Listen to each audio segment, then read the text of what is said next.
P T I اقتدار میں تو ضرور آئے گی انشاءاللہ، اس میں کوئی شک نہیں۔ عمران خان دوبارہ وزیر اعظم بھی بنے گا، لیکن ایک بہتر ٹیم کا انتخاب بہت اہم ہوگا۔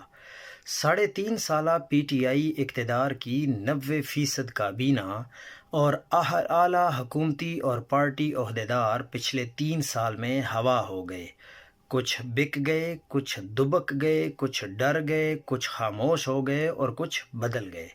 سوائے چند ناموں کے پوری P T I team compromise ہوئی، جبکہ ورکر اور ووٹر ڈٹ گیا۔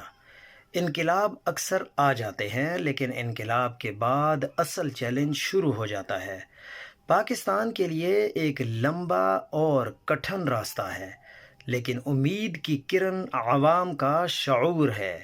یہ اب نئی نسل سنبھالے گی، جیسے سہیل آفریدی۔ اور سہیل آفریدی کی کامیابی بہت معنی رکھتی ہے۔ اگر سہیل آفریدی کامیاب ہو جاتے ہیں تو سمجھ جائیں کہ اگلی نسل بھی کامیاب ہو جائے گی۔